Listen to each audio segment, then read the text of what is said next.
Hello and welcome to this video where I will be opening up, not unboxing, because with my son I have played this game a number of times, so it's not unboxing, but I will open it up and show you how to set up the pieces in this game, Stratego.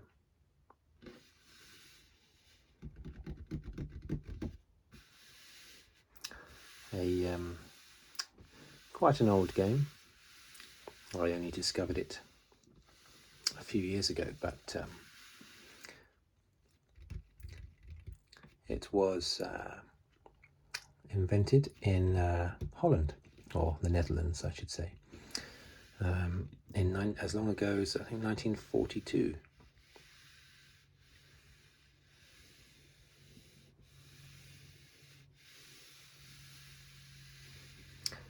But it is actually based on a game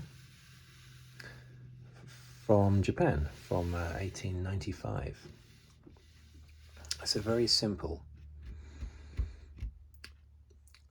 war game, if you like to the same extent that chess is a war game, but it's much simpler. But you can use all sorts of different strategies in the game, but it's easier to introduce to a young child basically than chess, although my 7-year-old son can play chess. Oh, this game is a lot easier.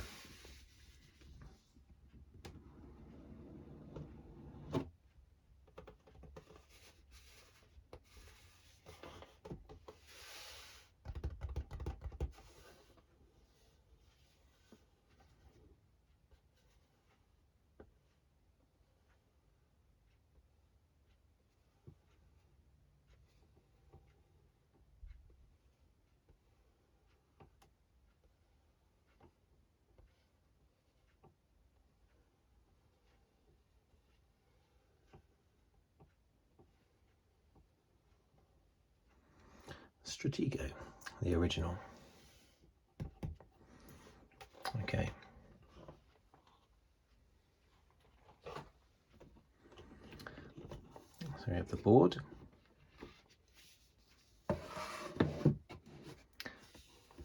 This is just a screen that you can use when setting up the game, so we don't need that now. It's just so that the opponent can't see you set up your pieces. And these are the pieces.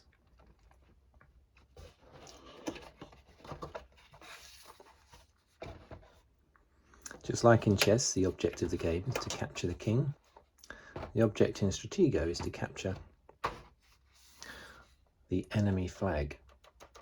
Capture the flag. Don't have to worry about those other bits in there.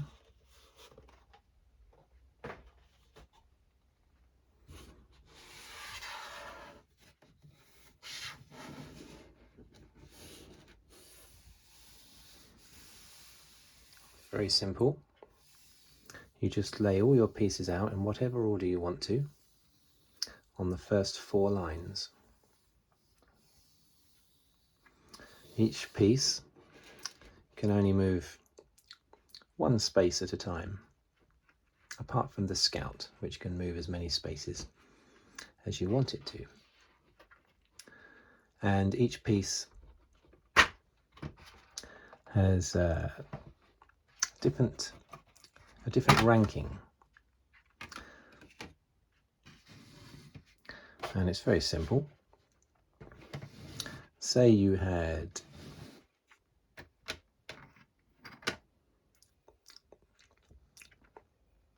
a captain, that's rank 6. Say he was up against a red 5, which is a lieutenant, then the captain would win. And the red 5 lieutenant gets removed from the board. It's as simple as that.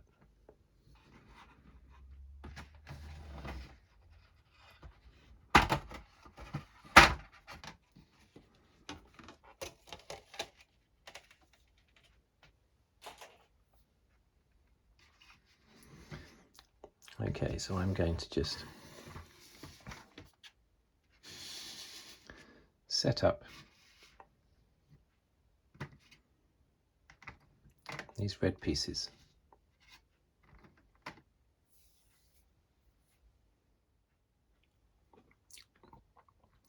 Okay, so what I'm going to do is take these pieces out. It's one at a time.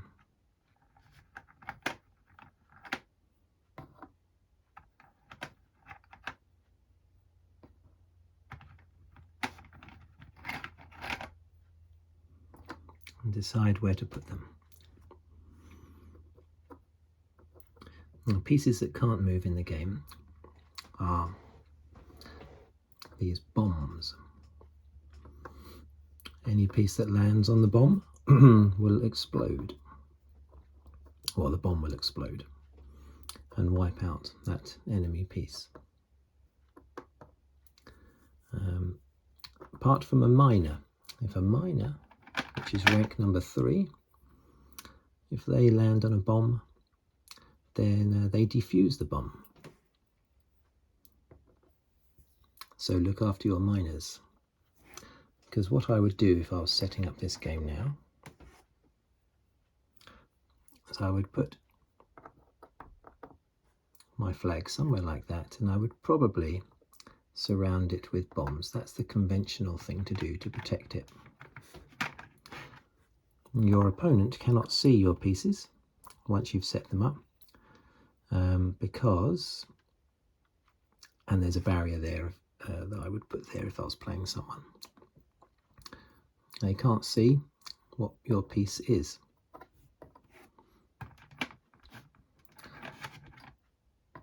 They only get to see your pieces whenever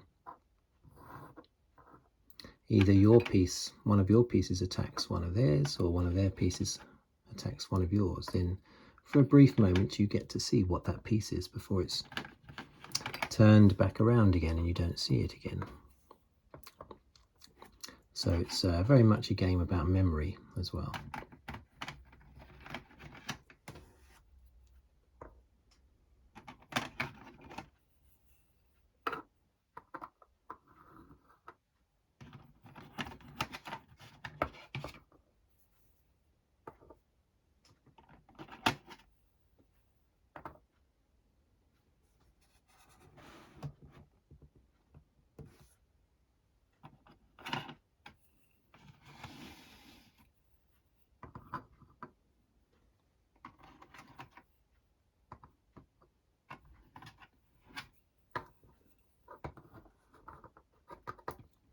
Now, I'm not going to be putting them out in any careful way. I'm not going to put a lot of thought into it.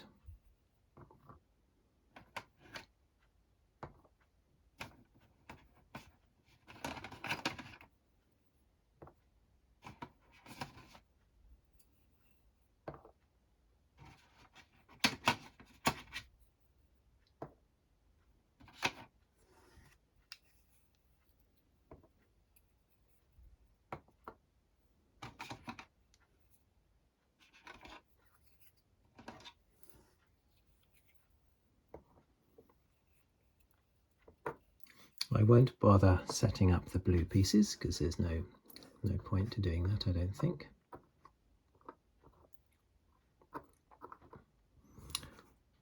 Or maybe I will. I might change my mind in a moment.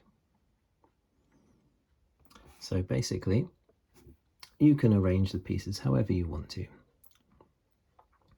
You could put your strong pieces at the front. As I say, there's all different ranks. There's a number 9 there, that's a general. There's also a marshal, a number 10. You can have your pieces wherever you want to. Sometimes you might want to, as I did here, put my bombs around my flag. But the problem is, if someone comes across one of these bombs, it probably tells them that you've got the flag there. So sometimes it's best to hide your flag in plain sight. And the bombs can be a decoy, and you could have the flag somewhere else on the board, undefended, hiding in plain sight. There's also a special piece in here called the spy.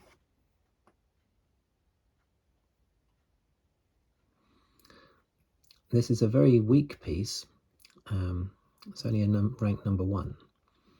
So every piece on the board that attacks it will capture it, will defeat it.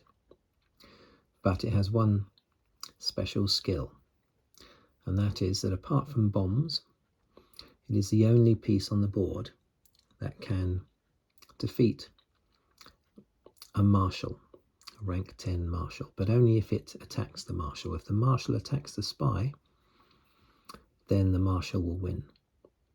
So what you would want to do with strategy is to, if you manage to work out where the enemy marshal is, maybe if the enemy marshal attacks you, attacks one of your pieces, like I have the marshal here, the blue one. If the enemy marshal was to attack one of your pieces, your opponent has to show you the piece that's doing the attacking before they turn it back around and hide it again. So the idea is that you remember what piece it is that was the marshal, and then you can slowly sneak out your spy from amongst your pieces and hope that you can get close to the marshal and attack the marshal to defeat it before your opponent twigs that you've probably got a spy. They can't see it, of course, but they might think, oh, that piece is being moved close to my marshal. He must remember where my marshal is. So he's sent out his spy to assassinate my marshal. Once your opponent realizes that, your spy is doomed, because any piece attacking the spy will defeat it. So there are all sorts of tactics that you can use in the game. But it is very simple and very easy to explain. And yeah, the moves are very, very simple and easy to understand. Trying to explain what moves the knight can do in chess to my 5-year-old is proving a bit tricky. But my 7-year-old is helping her to understand that. So maybe I will put the blue pieces out after all.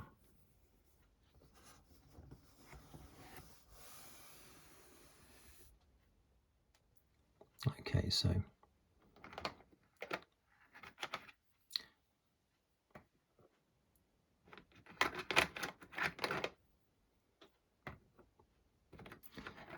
of course, as you can see, they are turned around. I'm not putting them out in any kind of order, but as you can see, they are not visible to your opponent. That's why it's all about memory. Not only do you have to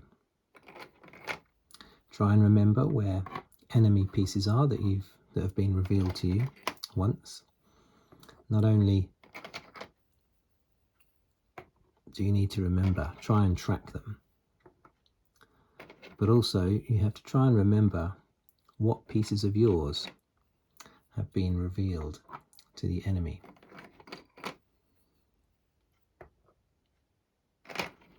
So if you've attacked with your marshal, you would have probably won whatever battle you had with your marshal. But of course the enemy would have seen then, just for a moment, they would have seen what piece your marshal was.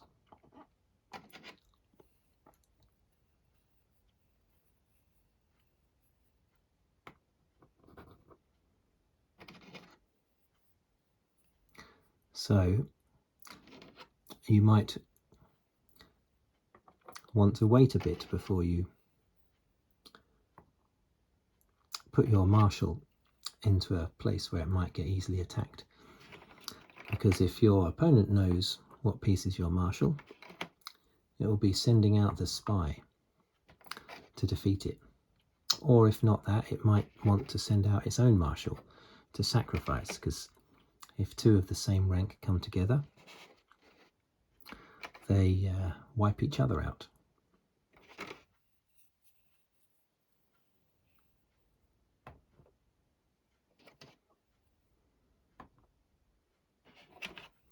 There are world championships every year in Stratego, so even though it's a very simple game, it's strategic enough that you can have championships. I've also been told that Go, otherwise called Wei Chi and I think Baduk, Go, I've been told, is a very easy game to understand, but very difficult to master. I've played Go, I play it quite a lot, but I'm very bad, and I only play it against the computer because I'm so bad that if I had my own Go set, I wouldn't be able to work out who had won a match. It's so complicated working out who's won. So I would say that Go is far from simple, but this game is very simple and easy to understand.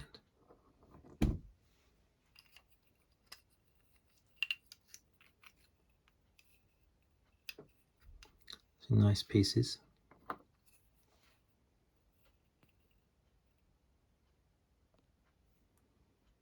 They have nice Napoleonic designs on them. Very nice.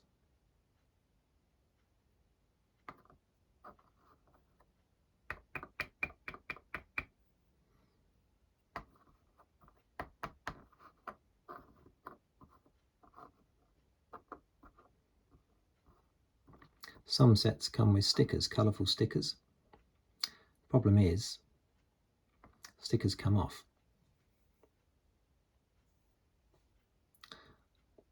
This might not be as clear to see what a piece is as colourful stickers would be, but at least it's not going to peel off.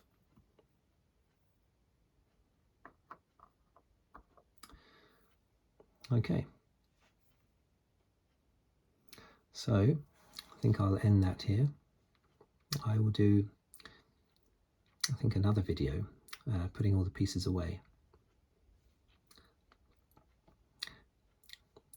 But for now, thank you for watching. Please subscribe if you'd like to. I would very much appreciate that. And I'll see you on the next video, which might be another Stratego video. Thank you very much.